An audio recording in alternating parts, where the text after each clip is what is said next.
मेरी उम्र 32 साल की है और मेरा नाम विधि है। मैं अपने घर की सबसे आखिरी लड़की थी जिसकी शादी नहीं हो पा रही थी और शादी इसीलिए नहीं हो रही थी क्योंकि मेरा वजन बहुत ज्यादा था। जो भी आता मेरे मोटे शरीर को देखकर वापस चला जाता। अब तो मेरा दिल टूटने लगा कि मैं अपने मोटापे को कम करने के लिए कई नुस्खे कर चुकी थी, मगर कोई भी काम नहीं आया। इन्हीं दिनों मम्मी ने भाई की शादी कर दी क्योंकि मेरी वजह से भाई की शादी भी रुकी हुई थी और भाई अब मुझे बदवाएं देने लगा था। मम्मी ने सोचा कि बेटी की शादी फिर हो जाएगी, अब बेटे की शादी करती हूँ। बहू घर आएगी तो कोई ना कोई नया रिश्ता भी हाथ आ जाएगा। और फिर मम्मी जब भाभी को ब्याह कर लाई तो मैं देखती ही रह गई। भाभी खूबसूरत पतले बदन वाली गोरी चिट्टी लड़की थी। जो उसे देखता वह देखता ही रह जाता। मैं बहुत खुश हुई थी, लेकिन मुझे थोड़ी सी जलन भी हुई। भाभी मुझसे बातचीत नहीं करती थी, लेकिन मैं उसकी स्मार्टनेस का राज उससे पूछना चाहती थी। कुछ दिनों में मेरी भाभी के साथ बहुत ही अच्छी दोस्ती हो गई। अब भाभी मुझसे कहती कि तुम भी जल्दी शादी कर लो। मैं भाभी से पूछती कि मैं शादी कैसे करूं? मेरे पास तो आप जैसी खूबसूरती नहीं है और ना ही मेरा वजन ऐसा कि कोई मुझे नजर भर के देख भी ले। भाभी बोली, इसमें क्या है, मैं तुम्हारा इलाज कर दूंगी। मैं भाभी को हैरान होकर देखने लगी कि भाभी मेरा इलाज कैसे करेगी। बोली कि तू अभी कपड़े बदल ले और हम डॉक्टर के पास क्लिनिक चलते हैं। मैं बहुत ज्यादा खुश हो गई। मुझे तो यकीन ही नहीं आ रहा था कि आज पहली बार किसी ने मुझे डॉक्टर के पास जाने को कहा था, वरना सभी लोग यह ही कहते कि तू रोटी बहुत खाती है, कम कर ले तो ठीक हो जाएगी। मैं खुशी खुशी भाभी के साथ क्लिनिक पहुंच गई, मगर मुझे हैरानी हुई कि इस क्लिनिक पर कोई बोर्ड वगैरह नहीं लगा हुआ था, ना ही इसमें ज्यादा लोग थे। मेरी जैसी कुछ औरतें वहां बाहर बैठी हुई थी, जबकि कुछ औरतों के चेहरों पर बड़े बड़े दाग दाने और धब्बे लेकर बैठी थी। उनको देखकर मुझे अपना काफी बेहतर लगा। थोड़ी ही देर के बाद एक लड़की अंदर आई और सभी औरतों को देखने लगी, तो मैं भी उस कमरे में बैठी हुई थी। फिर उसकी नजर मुझ पर पड़ी तो उसने अजीब शानदार मुस्कुराते हुए मेरी भाभी को इशारा किया। भाभी ने भी उसे इशारों में कुछ कहा और मुझे लेकर बाहर आ गई। वह औरत मुझे देखकर बहुत खुश हुई। भाभी ने मुझे कहा कि यह औरत जो भी पूछे सीधा जवाब दे देना, फिर यह तुम्हें बड़ी डॉक्टरनी के पास ले जाएगी, इससे तुम्हारा मसला हल हो जाएगा। मुझे क्या पता था कि अब मेरी किस्मत बदलने वाली है और भाभी पर भरोसा करके मैं बहुत बड़ी गलती कर रही हूँ। वह लड़की मुझे एक कमरे में ले गई। वहां पर भाभी मौजूद नहीं थी। मुझसे कहने लगी कि तुम्हारे मोटापे को नापना पड़ेगा, पता लगाना पड़ेगा कि पानी कितना है और चर्बी कितनी। तुम इस बेड पर लेट जाओ, मैं मशीन लेकर आती हूँ। मैं बहुत हैरान हुई, लेकिन भाभी ने कहा था कि चुपचाप इस औरत की बात मान लेना, ऐसा न हो कि बाद में कोई मसला हो। मैंने फौरन ही बेड पर जाकर उसके कहने के मुताबिक आंखें बंद कर ली। उसके बाद भगवान जाने क्या हुआ, मैं नहीं जानती थी। कुछ ही देर गुजरी थी कि आवाज आने लगी। शायद वह औरत कमरे में दाखिल हुई थी। बस फिर क्या था, मेरी आंखों पर किसी ने पट्टी बांधी। मुझे बहुत डर लग रहा था क्योंकि भाभी भी आसपास नहीं थी। पट्टी बांधने के बाद कुछ मुझे पता ही नहीं चला। फिर जब मेरी पट्टी खोली तो मैं बिल्कुल वैसी ही थी, मुझ में कोई बदलाव नहीं आया। यह तकरीबन 5 से 7 मिनट का था। मैंने उस औरत से पूछा कि क्या किया था तुमने मेरे साथ। बोली कि मैंने तुम्हारा अल्ट्रासाउंड किया है। इसमें हैरान करने वाली कौन सी बात है? अल्ट्रासाउंड? मेरे दिमाग में फिर से बातें फिरने लगी। अल्ट्रासाउंड तो उन औरतों का किया जाता है जिनको कोई बच्चे वगैरह का मसला हो। फिर अल्ट्रासाउंड के लिए पेट पर एक खास किस्म का पानी लगाया जाता है और मशीन भी दूसरी होती है। इस औरत ने तो मुझे हाथ तक नहीं लगाया था। फिर कौन सा अल्ट्रासाउंड था जो बिना देखे हो गया? मुझे बहुत अजीब लग रहा था। फिर वह मुझे अपने सामने बिठाकर मुझसे बातें करने लगी कि तुम्हें कब से मोटापा है, खाना कितना खाती हो। मेरी सारी की सारी बातें जो मैं बोल रही थी वह कापी पर लिखे जा रही थी।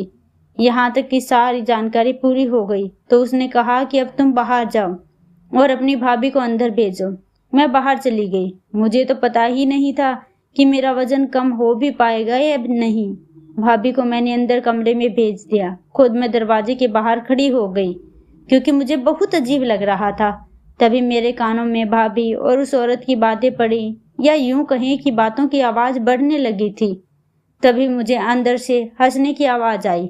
मैं हैरान हो गई कि भाभी उस औरत से अच्छी दोस्ती थी, शायद उसे पहले से जानती थी, क्योंकि उन दोनों की हंसने की आवाज बाहर तक आ रही थी। फिर मैं कुछ नहीं कर सकती थी, मेरी भाभी ही मेरा सब कुछ थी। भाभी थोड़ी देर के बाद कमरे से बाहर आई। उसका चेहरा बिल्कुल नॉर्मल था। कहने लगी कि जल्दी से घर चलो, काफी देर हो गई है, तुम्हारा भाई भी आने वाला होगा। मैं भाभी की हड़बड़ी को समझ ही नहीं पाई। भाभी ने फौरन ही जाकर रोड पर रिक्शा लिया और उसमें बैठ गई। पूरे रास्ते भाभी ने मुझसे कोई बात नहीं की, वह गुमसुम सी थी। आधे घंटे में हम घर पहुंचे, लेकिन रिक्शा वाला मुझे देखकर बड़ी अफसोस भरी नजरों से देख रहा था। लगता था जैसे उसे कुछ मालूम हो, वह मुझे कुछ बताना चाहता हो। उसने मुझे आवाज भी दी कि रुकिए, बात सुनो। भाभी ने उसे चिढ़ाकर वहां से भगा दिया। मैं बहुत परेशान हुई। मेरा तो दिल चाह रहा था कि भाभी से सारी बातें पूछूं, उनसे कहूं कि भाई को बता दूंगी, लेकिन मैं क्या कर सकती थी। मेरा वजन बहुत ज्यादा था और इसके लिए भाभी ने ही मेरा इलाज करवाना था। जैसे ही हम घर में दाखिल हुए, भाभी मुझसे बात करने की बजाय सीधे कमरे में चली गई और मैं भी उनके पीछे पीछे गई कि शायद वह मेरे इलाज के बारे में कुछ बताए, मगर उन्होंने फौरन से दरवाजा बंद कर लिया और मैं बाहर भूत की तरह खड़ी देखती रही। काफी देर भाभी का इंतजार किया, मगर वह कमरे से बाहर नहीं निकली। मैं इसी तरह सोचकर अपने कमरे में आ गई। तभी मम्मी ने मुझे बुलाया और कहा कि भाभी तुमको बुला रही है। मैं गई तो भाभी बहुत खुश लग रही थी। मेरे गले लगकर बोली, तू तो मेरी सबसे अच्छी बहन है, मैं आज बहुत खुश हूँ, तेरा इलाज तो हो ही जाएगा। मुझे भी बहुत खुशी हुई। भाभी के चेहरे से खुशी के रंग झलक रहे थे। उन्होंने मुझे अपने पर्स से 1000 रुपये निकाल कर दिए और बोली कि जो भी दिल करे मेरी तरफ से खा लेना। मैं परेशान होकर बोली कि भाभी, मुझे तुम मोटापे के इलाज के लिए लेकर गई थी और अब खाने के लिए पैसे दे रही हो, यह क्या बात है। वह हंसने लगी और बोली, इसमें क्या बात है, तुम आज खाना पीना कर लो, कल से तुम अच्छी तरह से डाइटिंग करना और मैं तुम्हारा इलाज भी करूंगी। और हाँ, उस डॉक्टर ने मुझे एक दवा भी दी है, तुम दवा से 2 हफ्ते में तुम्हारे पेट की चर्बी खत्म हो जाएगी। यह बात सुनकर मैं बहुत खुश हुई। मुझे तो लगा था कि इसमें कुछ खतरे वाली बात है, यही कि शायद मैं लाइलाज हूँ, मेरा कोई इलाज नहीं हो सकता। मेरी बात पर भाभी हंस पड़ी और बड़ी ही शैतानी मुस्कुराहट चेहरे पर सजाकर बोली, तुम्हारा इलाज मुमकिन है मेरी जान, तुम्हें बस थोड़ा सा सब्र करने की जरूरत है। भाभी की ऐसी बातें सुनकर मैं फिर खामोश हो गई। इसमें पता ही नहीं चला कि कब मेरा बड़ा भाई भी घर आ गया। मैंने और भाई ने खूब मजा किया। हम लोगों ने बाहर से खाना मंगवाया और खाया। इन सब में मैं अपनी दवा के बारे में तो भूल ही गई थी।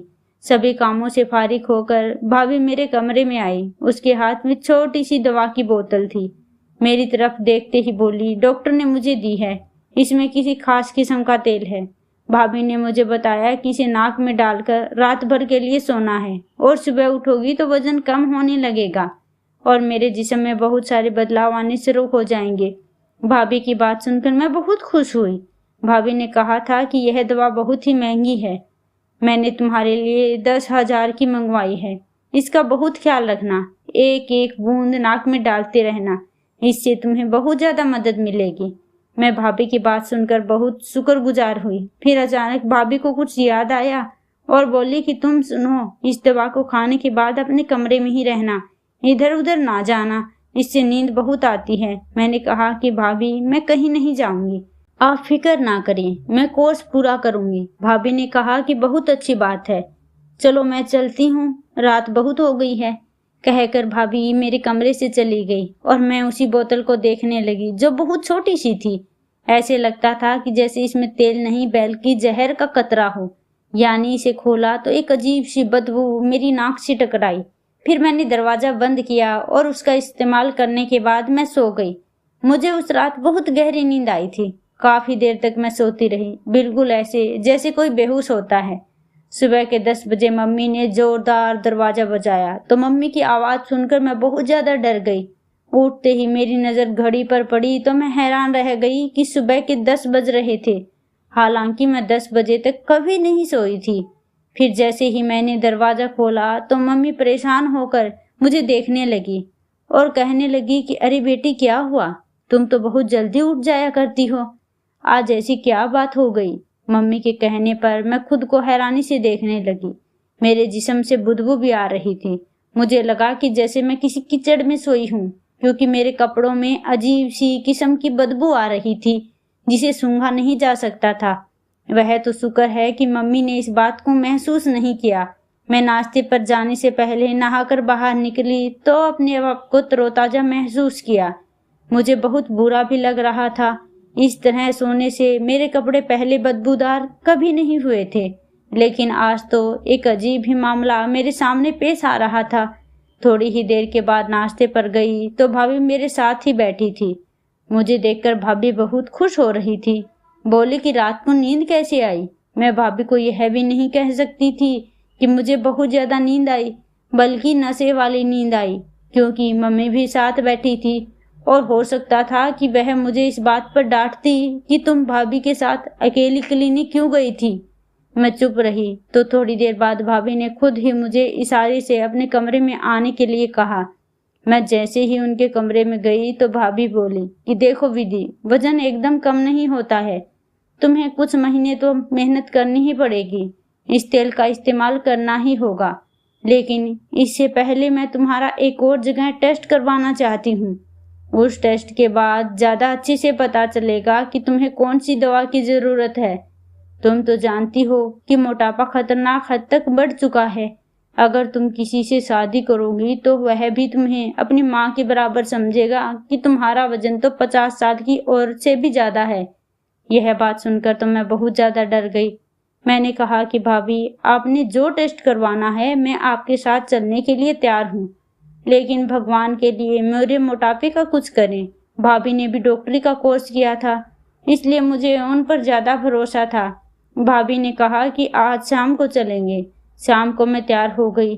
भाभी ने उसी तरह रिक्शा वाला बुलाया, मुझे लेकर क्लिनिक चली गई।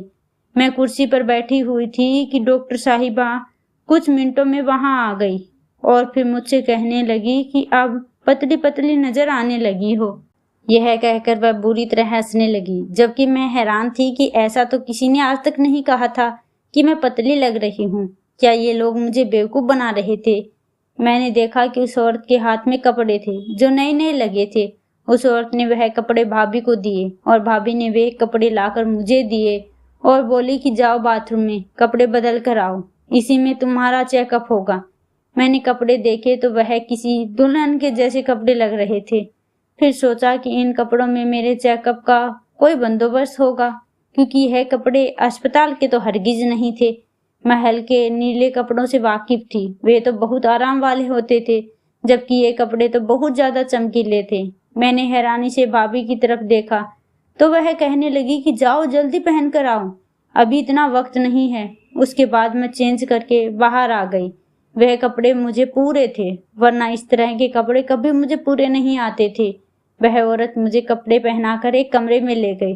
मुझे कहने लगी कि तुम यही थोड़ी देर बैठी रहो और तुम्हारे सामने उस शीशे को देखना, बिल्कुल हिलना नहीं है। इसलिए मैं सामने शीशे को देख रही थी। यहाँ मुझे काफी देर हो गई। फिर उसने मुझे कहा कि तुम उठकर खड़ी हो जाओ, हिलना नहीं है, नहीं तो तुम्हारे लिए मसला हो जाएगा। मैं तुम्हारे चेकअप के लिए बड़ी मशीन कमरे में सेट कर चुकी हूँ, उसमें तुम्हारा चेकअप हो जाएगा। फिर उसने मुझे कुछ और बातें भी की और बोली कि अब तुम लोग घर चले जाओ, मुझे 3 हफ्ते के बाद मुलाकात करना। जो दवा मैंने तुम्हें दी है वह तुम पर असर कर रही है। मैं अपने घर आ गई। भाभी इस बार बहुत परेशान नजर आ रही थी। जैसे ही हम लोग घर पहुंचे, भाभी मुझे लेकर अपने कमरे में आ गई। बोली, उस औरत ने तुमसे और क्या कहा था? वह बहुत फिक्र से पूछने लगी। कुछ भी नहीं कहा था उसने, मेरा चेकअप किया था। लेकिन भाभी, इन कपड़ों में चेकअप कौन करता है? मैंने परेशानी से पूछा था। हाँ, तो इस बात से फिक्र नहीं करो, बस तुम्हारा रिश्ता जल्दी से हो जाए।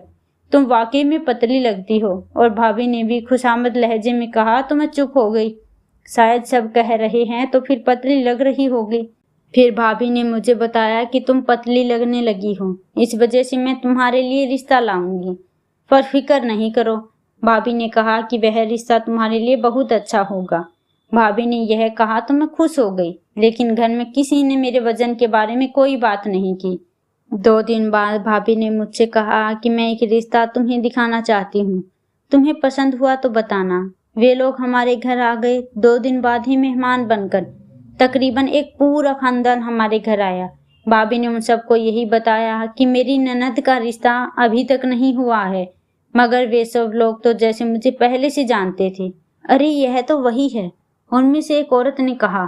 फिर बोली कि यह तो बहुत मोटी है। हमारे खानदान में पहले ही मोटी लड़कियों का मजाक बनाया जाता है, ऐसी लड़की से हम रिश्ता नहीं कर सकते। दिल टूटा था, मगर मैं खामोश रही। वैसे भी भाभी ने कहा था कि अगर तुम्हारी शादी या रिश्ता इन लोगों के साथ नहीं हुआ तो मैं अपने भाई से तुम्हारी शादी खुद ब खुद करवाऊंगी, तुम फिक्र नहीं करो। इसके जाने के बाद भाभी मुझे तसल्ली देने लगी और बोली कि ये आखिरी लोग थे जिन पर मैंने भरोसा किया, बस तुम फिक्र नहीं करो। मैंने अपने भाई से सारी बात कर ली है। अगर वह तुमसे शादी करेगा तो तुम्हारी जिंदगी संवर जाएगी।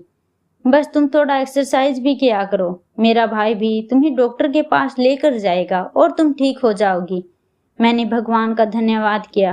कुछ दिनों में भाभी का भाई मेरे लिए रिश्ता लेकर आ गया। उन्होंने मुझे देखा तक नहीं और मेरी शादी की तारीख तय कर दी। मैं बहुत खुश थी। आखिर भाभी का दिया हुआ टोटका काम कर गया, लेकिन भाभी ने मुझे सख्ती से मना कर दिया कि आइंदा वह दवा इस्तेमाल नहीं करना, उससे तुम्हें बहुत नींद आती है। मैंने भी भाभी की बात समझ ली थी, इसीलिए मैंने वह दवाई इस्तेमाल करनी छोड़ दी। मेरे लिए जिंदगी बहुत आसान हो गई थी। मेरा पति मुझे देखता ही मुझ पर फिदा हो गया। बोला कि तुम तो बहुत अच्छी लगती हो, तुम बहुत खूबसूरत हो। मैंने तो अपनी बहन के लिए तुमसे शादी की थी, अपनी बहन का घर बचाने के लिए, वरना तुम जैसी औरत से तो मैं कभी शादी नहीं करता। शायद यह सोचकर कि तुम्हारा वजन ज्यादा है, मगर तुम्हारी असल खूबसूरती तो मैंने आज देखी है। क्यों, बहन का घर बचाने के लिए क्यों? मैंने अपने पति से पूछा तो बोला, यह मैं तुम्हें नहीं बता सकता। मेरी बहन ने मुझे कसम दी है, अगर मैंने तुम्हें बता दिया तो वह नाराज हो जाएगी। फिर बड़ी मुश्किल से, बड़ी मेहनत के बाद मैं यह बात निकलवा पाई और मेरे रोंगटे खड़े हो गए। वह कहने लगा कि मेरी बहन तुम्हारे मोटापे का इलाज नहीं कर रही थी। दरअसल वह तुम्हें इस्तेमाल करके पैसे कमाना चाहती थी। उसको अपने ब्रांड की मॉडलिंग के लिए बहुत ही मोटी औरत की जरूरत थी। इस वजह से वह तुमको एक एजेंसी के पास लेकर गई, मगर उसने उन लोगों से कहा कि तुम इस तरह की तस्वीर नहीं बनाओगे और तुमको कोई बहाना कर दे। 1-2 तस्वीर तुम्हारी मैगजीन में छप भी गई, लेकिन इस बात पर तुम्हारी भाभी बहुत परेशान हुई क्योंकि तुम मशहूर होने लगी थी, और अगर यह बात तुम्हारे भाई को पता चल जाती तो वह मेरी बहन को तलाक दे देता। बस इसीलिए उसने तुम्हारी शादी का बंदोबस्त मुझसे कर दिया।